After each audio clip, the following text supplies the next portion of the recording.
कृष्ण उद्धरण और उनके साथ दीर्घ कथाएं। उद्धरण: जो हुआ वह अच्छे के लिए हुआ, जो हो रहा है वह भी अच्छे के लिए हो रहा है, और जो होगा वह भी अच्छे के लिए ही होगा। उसहानी और अर्जुन। महाभारत की गीता का उपदेश। महाभारत के युद्ध के दौरान अर्जुन ने जब अपने अपनों को युद्ध भूमि में देखा तो वह अत्यधिक व्यथित हो गया। उसे समझ नहीं आ रहा था कि वह अपने ही गुरु, भाई बांधवों और रिश्तेदारों से युद्ध कैसे कर सकता है। उसने अपने धनुष को नीचे रख दिया और युद्ध से पीछे हटने का निर्णय लिया। उसके मन में कई सवाल उठने लगे। क्या युद्ध करना सही है? क्या इतने लोगों की मृत्यु से कोई भी लाभ हो सकता है? यह सब देखकर अर्जुन मानसिक तनाव और निराशा से घिर गया। तब भगवान श्री कृष्ण ने अर्जुन को जीवन के गहरे सत्य से अवगत कराया। उन्होंने अर्जुन से कहा, हे पार्थ, जो भी होता है वह अच्छे के लिए होता है। हर घटना का अपना उद्देश्य होता है जिसे अभी हम नहीं समझ सकते, लेकिन वह भविष्य में स्पष्ट हो जाता है। संसार का हर कार्य ईश्वर की इच्छा से चलता है और हमें उस पर विश्वास रखना चाहिए। कृष्ण ने उसे बताया कि मानव मात्र कर्म का अधिकारी है, परिणाम का नहीं। इसलिए हमें अपने कर्तव्यों का पालन करना चाहिए और परिणाम की चिंता नहीं करनी चाहिए। जीवन में चाहे जो भी हो वह ईश्वर की मर्जी से होता है और वह हमें हमारे कर्मों के अनुसार उचित फल देता है। अर्जुन ने कृष्ण के इस उपदेश को समझा और वह अपने कर्तव्य पथ पर चलने के लिए तैयार हो गया। उसने फिर से धनुष उठाया और धर्म युद्ध में सम्मिलित हुआ। इस कथा से हमें यह सीख मिलती है कि जीवन में चाहे जो भी हो, हमें अपने कर्तव्यों का पालन करना चाहिए और परिणाम की चिंता नहीं करनी चाहिए। हर परिस्थिति में धैर्य रखना और ईश्वर पर विश्वास करना अनिवार्य है। समय के साथ सभी घटनाओं के पीछे का कारण स्पष्ट हो जाता है और अंततः सब कुछ हमारे भले के लिए ही होता है। उद्धरण: मनुष्य अपने विश्वास से निर्मित होता है। जैसा वह विश्वास करता है वैसा वह बन जाता है। कृष्ण और शिशुपाल। क्षमा और विश्वास की शक्ति। शिशुपाल, जो श्री कृष्ण का चचेरा भाई था, कृष्ण से घृणा करता था। उसने कृष्ण के प्रति कई बार अपमानजनक बातें कही थीं और उनका अनादर किया था। शिशुपाल को यह झांत था कि भगवान कृष्ण केवल 100 बार उसे क्षमा करेंगे और 100 बार से अधिक अपमान करने पर कृष्ण का सुदर्शन चक्र उसका वध कर देगा। लेकिन शिशुपाल का अहंकार और घृणा इतनी बड़ी थी कि उसने कृष्ण का बार बार अपमान किया। महाभारत के राजसूय यज्ञ में जब युधिष्ठिर ने कृष्ण का सम्मान करते हुए उनका अभिषेक किया, तब शिशुपाल ने खुलेआम कृष्ण का तिरस्कार करना शुरू कर दिया। उसने कृष्ण को अपशब्द कहे और उनका अपमान किया। कृष्ण ने शांति से सब कुछ सहा और उन्हें 100 बार क्षमा किया। लेकिन जब शिशुपाल ने 100 से अधिक अपशब्द कहे, तब कृष्ण ने सुदर्शन चक्र चलाकर उसका वध कर दिया। इस घटना के बाद सभी को यह समझ में आ गया कि मनुष्य का विश्वास और सोच उसे उसी दिशा में ले जाती है। शिशुपाल ने अपनी सारी शक्ति और जीवन का उपयोग केवल कृष्ण के प्रति घृणा और अपमान में किया और अंततः उसे उसी का परिणाम भुगतना पड़ा। इस कहानी से हमें यह सीख मिलती है कि हमारा विश्वास और सोच हमें वैसा ही बनाते हैं। यदि हम सकारात्मक सोच और विश्वास के साथ जीवन में आगे बढ़ते हैं तो हम भी अच्छे परिणाम प्राप्त करेंगे। लेकिन यदि हम घृणा और नकारात्मकता से भरे रहेंगे तो अंततः वही हमारे जीवन का हिस्सा बन जाता है। जैसे शिशुपाल ने घृणा को अपना लक्ष्य बनाया और उसका अंत भी उसी के अनुसार हुआ। जो व्यक्ति अपने क्रोध पर नियंत्रण नहीं कर सकता, वह स्वयं अपने शत्रुओं से हार जाता है। कहानी कृष्ण और दुर्वासा ऋषि। क्रोध पर नियंत्रण की परीक्षा। एक बार की बात है, जब दुर्वासा ऋषि, जो अपने क्रोध के लिए प्रसिद्ध थे, द्वारका आए।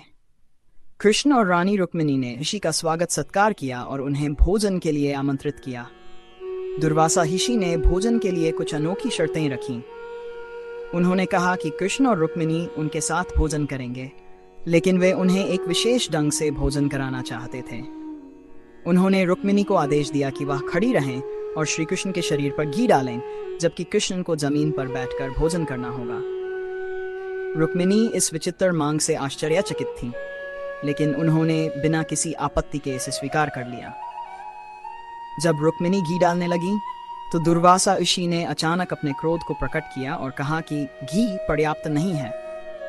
ऋषि के लगातार क्रोध और असहज आदेशों के बावजूद कृष्ण शांत रहे।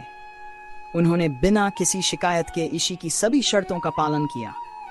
कृष्ण का धैर्य और संयम देखकर दुर्वासा ऋषि प्रसन्न हुए और उन्होंने कृष्ण से कहा, तुमने अपने क्रोध पर नियंत्रण करके मुझे प्रसन्न किया है। क्रोध को वश में रखना ही सच्ची शक्ति है। इस कहानी से हमें यह सीख मिलती है कि जीवन में संयम और धैर्य का अत्यधिक महत्व है। क्रोध से हमेशा नुकसान ही होता है और जो व्यक्ति अपने क्रोध पर काबू पा लेता है वही सच्चा विजेता होता है। भगवान श्री कृष्ण ने यह दिखाया कि क्रोध का उत्तर धैर्य और प्रेम से दिया जाना चाहिए, क्योंकि केवल इसी से वास्तविक शांति और समाधान प्राप्त हो सकता है। जन्म लेने वाले के लिए मृत्यु उतनी ही निश्चित है जितना कि मरे हुए के लिए पुनर्जन्म। इसलिए जो अपरिहार्य है उस पर शोक मत करो। कहानी अभिमन्यु का बलिदान और अर्जुन का शोक। महाभारत के युद्ध में अर्जुन का पुत्र अभिमन्यु वीरगति को प्राप्त हुआ। वह चक्रव्यूह में अकेले प्रवेश करके उसमें बुरी तरह फंस गया था और कौरवों ने उसे घेरकर धोखे से मार डाला। अभिमन्यु की मृत्यु ने अर्जुन को अंदर से तोड़ दिया। वह अत्यधिक शोक और दुख में डूब गया। उसे लगने लगा कि उसके जीवन का कोई उद्देश्य नहीं बचा है। अर्जुन का यह दुख देखकर भगवान श्री कृष्ण ने उसे समझाया, हे अर्जुन, यह संसार एक चक्र है। जिस प्रकार जीवन निश्चित है उसी प्रकार मृत्यु भी निश्चित है। जिसने जन्म लिया है उसे एक न एक दिन इस संसार को छोड़ना ही होगा। अभिमन्यु ने धर्म की रक्षा के लिए वीरता से अपने प्राणों का बलिदान दिया। उसकी आत्मा अब उस लोक में चली गई है जहां से उसे पुनः एक नए रूप में जन्म लेना है। कृष्ण के इन शब्दों ने अर्जुन को शांति प्रदान की। उन्होंने अपने पुत्र के बलिदान को स्वीकार किया और यह समझा कि मृत्यु जीवन का एक स्वाभाविक हिस्सा है जिसे कोई भी टाल नहीं सकता। इस कथा से हमें यह सीख मिलती है कि मृत्यु जीवन का एक अनिवार्य सत्य है जिसे हमें स्वीकार करना चाहिए। हमें अपने कर्तव्यों का पालन करते हुए जीवन जीना चाहिए और मृत्यु से भयभीत या दुखी नहीं होना चाहिए, क्योंकि यह संसार की प्रक्रिया का एक हिस्सा है। कृष्ण और रुक्मिणी का विवाह, प्रेम और समर्पण की कहानी। प्रस्तावना। भगवान श्री कृष्ण का जीवन प्रेम, भक्ति और धर्म का सजीव उदाहरण है। उनकी जीवन गाथाओं में से एक है रुक्मिणी के साथ उनका विवाह। यह कहानी न केवल प्रेम की है बल्कि सच्चे समर्पण और साहस की भी है, जहां भगवान कृष्ण ने निडर होकर रुक्मिणी का उद्धार किया। कहानी। विदर्भ राज्य की राजकुमारी रुक्मिणी श्री कृष्ण की परम भक्त थीं। वह श्री कृष्ण के गुणों और चरित्र से बहुत प्रभावित थीं और मन ही मन उन्हें अपना पति मान चुकी थीं। रुक्मिणी के बड़े भाई रुक्मी, जो भगवान कृष्ण के कट्टर विरोधी थे, ने उनकी शादी शिशुपाल से तय कर दी थी। रुक्मिणी इस विवाह से बहुत दुखी थी, क्योंकि उनका हृदय केवल कृष्ण के लिए धड़कता था।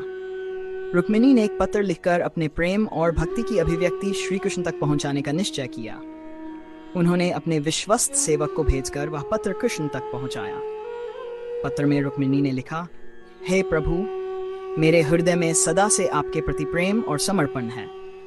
यदि आप मुझे अपनी अर्धांगिनी मानते हैं तो कृपया आकर मुझे इस जबरन विवाह से बचाएं और अपना बना लें। जैसे ही कृष्ण ने रुक्मिणी का पत्र पढ़ा, वे तुरंत ही विदर्भ जाने का निश्चय कर लेते हैं। उधर विदर्भ में रुक्मिणी का विवाह शिशुपाल से कराने की पूरी तैयारी हो चुकी थी। रुक्मिणी ने कृष्ण से कहा था कि वे उसे मंदिर में दर्शन के लिए जाने के समय आकर ले जाएं। रुक्मिणी अत्यधिक व्याकुल थीं, क्योंकि उनकी शादी शिशुपाल से जबरदस्ती हो रही थी, लेकिन उन्हें विश्वास था कि कृष्ण जरूर आएंगे। तय समय पर रुक्मिणी देवी मंदिर में पूजा के लिए गई और वहां श्री कृष्ण पहले से ही मौजूद थे। जैसे ही रुक्मिणी ने कृष्ण को देखा, उनके आंखों से आंसू बहने लगे। भगवान कृष्ण ने तुरंत रुक्मिणी का हाथ थामा और उन्हें अपने रथ पर बिठाकर वहां से ले गए। शिशुपाल और रुक्मी ने कृष्ण का पीछा किया, लेकिन भगवान कृष्ण ने साहस के साथ उनका सामना किया और उन्हें पराजित कर दिया। अंततः रुक्मिणी और श्री कृष्ण का विवाह धूमधाम से संपन्न हुआ। सीख, ये कहानी हमें प्रेम और समर्पण की सच्ची परिभाषा सिखाती है। रुक्मिणी ने अपने प्रेम को प्राप्त करने के लिए साहस दिखाया और अपनी भक्ति के बल पर भगवान श्री कृष्ण का साथ पाया। दूसरी ओर श्री कृष्ण ने यह दिखाया कि सच्चे प्रेम में कोई भी चुनौती बड़ी नहीं होती। उन्होंने अपने प्रेमिका की इच्छाओं का मान रखा और हर कठिनाई का सामना किया। भावनाएं। इस कथा में रुक्मिणी की असहायता, उनकी कृष्ण के प्रति अटूट भक्ति और कृष्ण का निडर प्रेम के लिए समर्पण गहरे भावनात्मक पहलू प्रस्तुत करते हैं। जब रुक्मिणी अपने प्रिय कृष्ण के दर्शन करती हैं और उनकी आंखों में आंसू भर आते हैं, वह दृश्य प्रेम और भक्ति की चरम अवस्था को दर्शाता है।